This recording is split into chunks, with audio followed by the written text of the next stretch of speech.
So playing as a winger in football, as a wide man, can be one of the most fun positions in football. However, the fact of the matter is, unfortunately, most wingers are ineffective. So in this video, I want to give you some football tips for wingers, how to be an effective winger in soccer so that you're actually making an impact, contributing to the team, and standing out. That's coming up next. When I'm busy doing totally legitimate things, I rely on OneFootball to give me all the news stories, fixtures, results, and more from the world of football.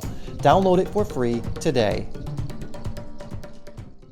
Guys, welcome to Simplysoccer. If you're new here, my name is Dave, and on this channel, we release weekly soccer tip, technique, and training videos just like this one to help you improve your game and stand out on the pitch. So if you haven't already, hit that subscribe button and that bell icon so you don't miss any of the videos that we release. And also, if you've not yet gotten my free ebook, Game Changer, 33 Ways to Improve Your Game and Stand Out on the Pitch, you can get that for free down below. Anyway, enough stalling. Let's get into the first tip. So tip number one is one of my biggest pet peeves when a winger cannot do this effectively. And I'm a striker, just for context. So as a striker, you want to be able to get really good service from your winger. You want to be able to get on the ends of crosses. So when your winger just can't cross a ball accurately and with power to save his life, it is one of the most frustrating experiences as a striker. And so for you wingers, get good at your distribution and your crossing. Look, I know in the modern day and age, crossing isn't as used as it may have been in the 90s or the early 2000s, but it is still an incredibly valuable skill to have. You just need to look at Liverpool's tactics at the moment to understand why. Two of their wide men, Trent Alexander-Arnold and Andrew Robertson, are providing so many assists from whipping in balls either low and early for players to get on the end of, or whipping in incredibly accurate, pacey crosses for them to get their heads on. And there's a reason they deploy this tactic, because when you have two players or even one player that can cross the ball as effectively as them, it works so well. So you can take advantage of this, get amazing at your crossing ability, and just start racking up the assists. It's going to make you incredibly valuable for your team, and it's just something all wingers should have mastered, but unfortunately don't. Number two is another one that's a pet peeve of mine when a winger's not doing this, and it's be direct and dangerous. Again, nothing is more frustrating than a winger who just receives the ball and passes it back. Okay, well maybe next time he'll run it. Nope, he receives the ball and passes it back. Well, I'm sure at some point, nope, whole game's gone by, he hasn't even tried to run at someone. You gotta be direct and dangerous. You gotta run at people. You gotta put the opponent under pressure. And when a winger doesn't have the ability or just refuses to do so, it can be very frustrating. Now, there can be games where, look, the defense just plays well and shuts you down, gives you no space. And you know what? Sometimes that's going to happen and you can't do much about that, if you've done everything that you can. But if you're one-on-one with someone, if you're isolated against a defender, you should have the ability as a winger to take them on. And some players, even though they have that ability, they refrain from doing it because they're scared of failing or losing the ball. Look, there's risk in everything in football, and you need to take risks. But a winger is a position that has the freedom to take some risks. So make sure you're running at people, working on that crossing ability like we mentioned, so that after you beat them, you can whip in a dangerous cross. But make sure you are being direct and dangerous at times. Number three is actually related to the last one, because in order to be an effective winger, you need to have so many different skills in your repertoire. You need to be able to have so many tricks up your sleeve.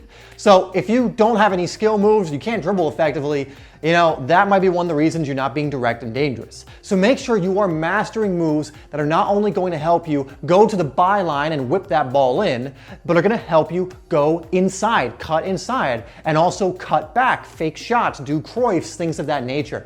You need to have those skills in your repertoire and be able to do them expertly in order to be an effective winger. Because yes, if you're fast, maybe you can just run past people every now and then, or a lot, but eventually they're going to read you and understand how to defend you. Number four is make plenty of runs. And this is a common thing I see among wingers. I've seen in clients I've had as well. It's a lot of wingers think their only job is to get out wide and be available for the ball. Now, yes, that is one of your jobs. In certain situations, you want to be out wide, available to the ball, get that opponent isolated, be in plenty of space.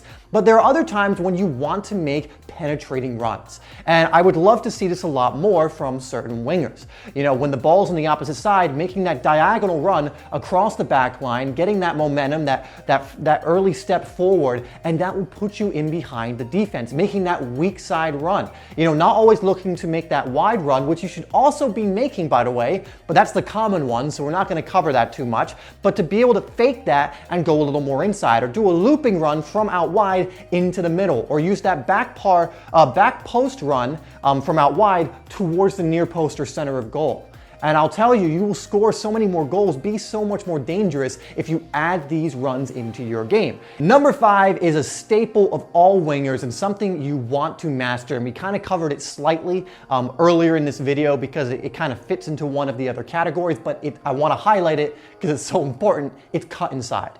How many wingers can you look at who have mastered cutting inside that are world class? A lot of them. When you can master cutting inside, and even if it's, people know you're going to do it at some point, it becomes one of the most useful skills for a winger. The example I'll always bring up is Ian Robin. When he cuts inside, it's just so deadly. He's able to cut inside and make things happen, score goals, and this is something every winger needs the ability to do.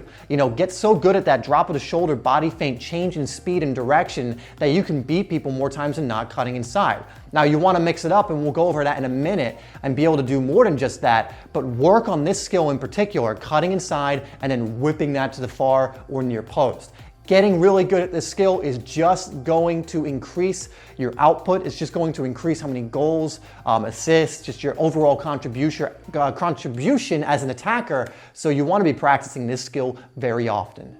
Number 6 is be unpredictable. And I wanted to mention this one after because yes, you don't want to be completely predictable and just cut inside every single time. People like to tell me, well, Robin was predictable. He cut inside every single time. No, he didn't.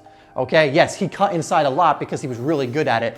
But if you think that was predictable, if you think people just knew what he was going to do, then you're wrong. Yeah, sure, in the grand scheme of the game, they knew at some point Robin was going to cut inside, but when? Robin would also use that as a disguise to go outside because he knew players were expecting him to cut inside. He would use that to be unpredictable, his reputation to be unpredictable, and then cut to the byline or cut inside. You can see him do this when Bayern Munich destroyed Barcelona. They expected him to cut inside, and he either did a step over or a little chop to go back outside and then scored. So you need to be unpredictable. Anyone who thinks Robin, all he did was cut inside, wasn't watching him closely enough. Yeah, maybe you cut inside a lot, but you're never actually letting it be known when you're gonna do it.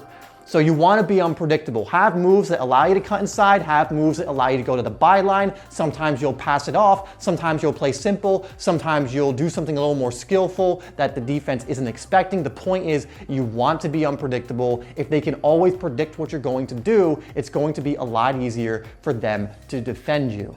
All right, guys, lastly is one I just have to mention. It's the boring part about being a winger. It's the part that no one really likes doing for the most part, unless you're insane.